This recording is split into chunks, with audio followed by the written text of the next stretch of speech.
पता चला। फिर राजा बोला, इस पूरे गांव में बोल दो कि जो भी इस 12 रानियों को पकड़ लेगा तो वो कहाँ रात को डांस करने जाती है।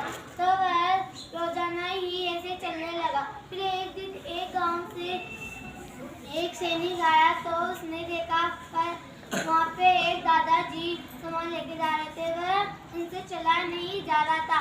वह बोले, सैनिक बोला, मैं दादाजी आपका सामान आपके घर तक पहुँचा देता हूँ। वह अपने घर तक पहुँचा दिया। तब वह बोला कि ये कहाँ जा रहे हो? वह बोला, दादाजी मैं उस महल में जा रहा हूँ जो उस राजा की 12 बेटियाँ थी। तो वह बोला कि वहाँ पे ही जो 12 रानियाँ तुझे शरबत देगी तो मत पीना, क्योंकि वह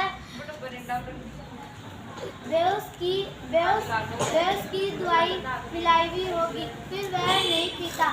फिर उसे जादू ही कमल दे देता है। फिर वह चला जाता है वहाँ पे। वह बोलता है, राजा तुम 2 दिन में ही मेरी 12 बेटियों का पता कर लो। तो वह पता कर लेता है। फिर वह रात को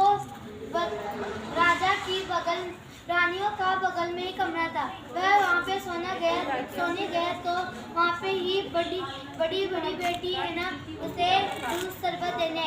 तो वह बोला, तो वह उसकी धूप में उसका नाटक करने लगा और वह सो गया। फिर जोर से खराटे मारने लगा। फिर थोड़ी ही देर में रानियों ने अपना पलंग खिसका के वह से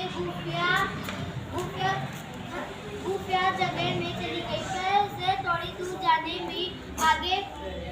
आगे जाने में पर उसे नदी के अंदर चली गई। वहाँ पे 12 राजकुमार आ गए तो नाव में बैठ के चली गई। फिर वह थोड़ी ही दूर में वहाँ पे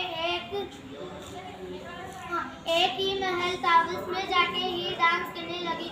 फिर सुबह होने से पहले वह राजमहल में आ गई तो सैनिक ने पूरी बात राजा को बता दी। तो राजा ने बोला, इनमें से भी जो पसंद आई है जिससे शादी कर लो। तो उसे बड़ी बेटी से शादी कर ली। और 2 महीने बाद में ही राजा गुजर गए। तो वह बोला कि आप शादी कर लो आपके राजकुमार से। फिर वह शादी करके अपनी इस शिक्षा मिलती है, कभी बुद्धि का प्रयोग